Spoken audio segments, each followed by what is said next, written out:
C'est quoi un animal miroir? Alors, l'animal miroir, qu'est-ce que c'est? Pour comprendre en fait ce que c'est que l'animal miroir, cette notion-là, il faut vraiment accepter le fait que dans la vie, il n'y a absolument aucun hasard. Ça veut dire concrètement, si on ramène ça à un animal, qu'aucun animal n'arrive par hasard dans la vie d'une famille. Que l'animal ait été acheté chez un éleveur, donc il était choisi dans une portée de chiots par exemple, que ce soit un animal qui était adopté dans un refuge, que ce soit un animal que vous ayez trouvé au cours d'une balade, vous trouvez un animal et vous décidez de le garder. Que ce soit un animal qu'on vous ait donné, peut-être quelqu'un de votre famille qui part travailler à l'étranger pendant plusieurs années et qui vous confie son animal. Il n'y a jamais de hasard. C'est toujours le bon animal, quel que soit son caractère, quelle que soit sa race, quelle que soit ou sa non-race, quelles que soient ses caractéristiques émotionnelles, quelles que soient les pathologies qu'il porte, c'est toujours le bon animal qui arrive dans votre vie et qui arrive au bon moment. Alors, à quoi correspond cette notion d'animal miroir? C'est en fait un reflet dans le miroir de vous-même. Ça veut dire que dans ce côté, il n'y a pas de hasard. Quand je dis que c'est toujours le bon animal, c'est parce qu'en fait, l'animal qui rentre dans votre vie exprime des synchronicités absolument incroyables entre vous et lui, que ce soit au niveau de son comportement, de ses caractéristiques générales, et aussi des maladies qu'il porte peut-être, qu'il est déjà peut-être en train d'exprimer. Il y a une synchronicité très forte avec vos traits de caractère à vous, avec votre niveau émotionnel, avec l'histoire, je dirais, que vous portez, votre histoire familiale, votre vécu dans cette vie-là, et aussi des maladies potentielles que vous portez.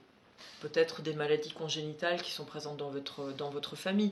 Si par exemple dans votre famille il y a des pathologies cardiaques qui sont congénitales, si on est cardiaque dans votre famille de père en fils ou de mère en fille, la probabilité que vous adoptiez un animal et que vous découvriez a posteriori que lui-même est porteur d'une pathologie cardiaque est très très forte.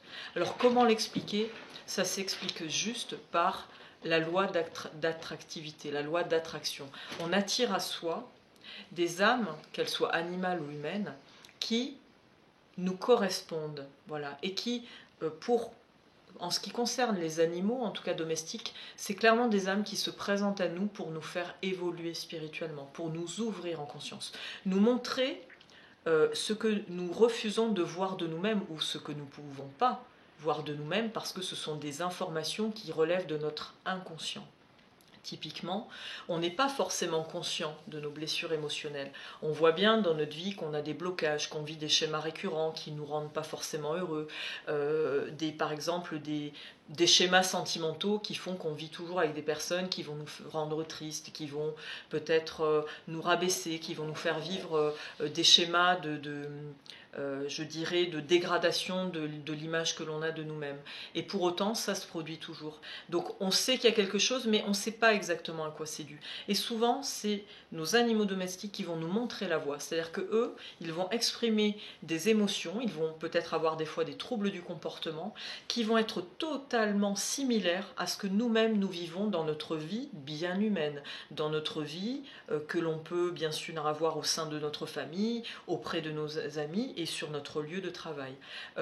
Par exemple, un animal, si vous vivez sur votre lieu de travail une situation, je dirais, un peu compliqué de harcèlement moral, où vous avez un supérieur hiérarchique qui a tendance à vous humilier, à vous rabaisser, à renvoyer une image de vous-même vraiment pas positive.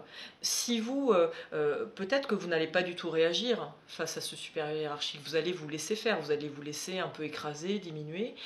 Par contre, le jour où votre voisin va venir sur le ton vraiment de la boutade, sonner chez vous et vous dire bah, dis donc ton chien, ton nouveau chien, qu'est-ce qu'il est moche, t'aurais pas pu trouver plus moche que ça.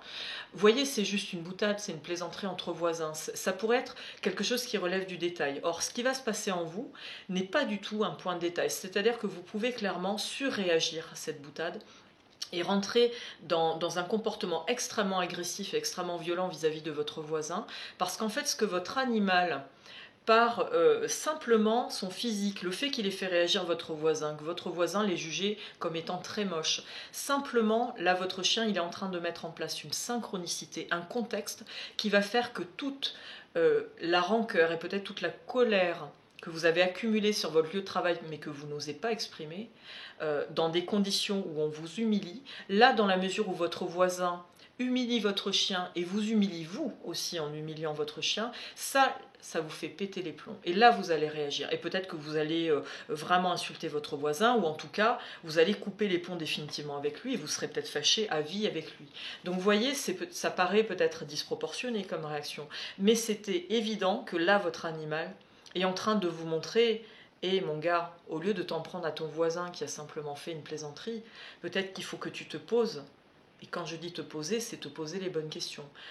Peut-être que ton travail actuel te met trop en souffrance. Est-ce que c'est juste pour toi d'aller sur un lieu de travail dans lequel tu n'es pas respecté, dans lequel on te dévalorise, dans lequel on ne te permet pas d'exprimer toutes tes compétences?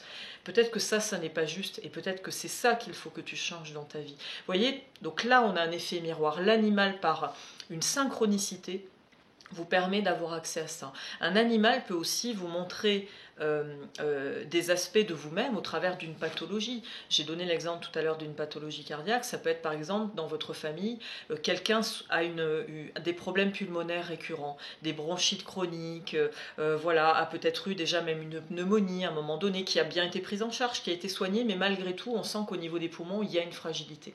Et bien cette personne-là, il y a pas mal de chances, quand elle va adopter un animal, que cet animal, à un moment donné, exprime aussi une fragilité au niveau des poumons. C'est une synchronicité parfaite que les vétérinaires, en tout cas ceux qui ont une certaine ouverture spirituelle, et il y en a de plus en plus, connaissent bien. Voilà, il y a une vraie similitude entre les pathologies. Et ça n'est pas cet humain qui a contaminé les poumons de son animal, c'est pas du tout comme ça que ça fonctionne. C'est juste que cette personne, elle a attiré à elle une âme animale qui est déjà porteuse de cette potentialité d'exprimer une faiblesse au niveau de ses poumons. Et qu'est-ce qui se passe? C'est que cette personne qui a une fragilité pulmonaire, peut-être qu'elle a tendance à pas trop écouter son corps, peut-être qu'elle a tendance à minorer son problème, peut-être et surtout qu'elle a tendance à ne pas du tout s'intéresser à d'où vient cette faiblesse pulmonaire qui est peut-être présente aussi auprès d'autres personnes de sa famille. Peut-être qu'elle ne s'intéresse pas aux causes émotionnelles qui sont à l'origine de cette faiblesse pulmonaire dans sa famille. Et le fait que son chien soit malade, ça va peut-être la préoccuper beaucoup plus qu'elle ne se préoccupe de sa propre santé. Et peut-être que le vétérinaire va lui amener des réponses sur la pathologie de son chien ou de son chat ou de peu importe de l'animal qui est en souffrance pulmonaire. Et peut-être que ces informations vont faire réagir à un moment donné la personne et qu'elle va faire le lien avec sa propre santé et qu'elle va se dire: mais c'est quand même incroyable, c'est peut-être le 3e chien que j'adopte et systématiquement ils ont tous un problème pulmonaire. Comment statistiquement c'est possible? Parce qu'on va forcément chercher à comprendre avec notre mental et pas avec notre intuition. Or le mental ne va pas nous donner les réponses et il va falloir chercher des explications au niveau peut-être de notre arbre généalogique. Quel est l'événement, quelle est la cause émotionnelle qui a fait qu'à un moment donné, j'ai peut-être un ancêtre qui a eu un problème au niveau des poumons, et cet ancêtre, finalement, l'a légué à ses enfants, qui eux-mêmes l'ont légué à leurs enfants, et peut-être que 4 ou 5 générations après, finalement, la fragilité pulmonaire, elle est toujours là. Mais à un moment donné, elle s'exprime aussi pour être guérie. Quand quelque chose s'exprime, c'est pour être vu, c'est pour être pris en conscience. Et quand ça n'est pas par notre propre corps physique que l'on prend conscience, c'est peut-être au travers du corps physique de notre animal que l'on va prendre conscience. Et quand on prend conscience, on voit, on est au courant, et on ne peut plus être dans le déni. Et à partir de là, on peut peut-être se faire accompagner de différentes façons. Ça peut être par un psychologue, ça peut être par un kinésiologue, ça peut être par quelqu'un qui fait des soins énergétiques, ça peut être par un médecin. Peu importe l'accompagnant, mais en tout cas, vous pouvez amener quelque part une action corrective à votre problème de santé parce que votre animal vous a montré votre reflet du miroir. Voilà. Donc ces 2 exemples, voilà, qui illustrent parfaitement cette notion de l'animal miroir.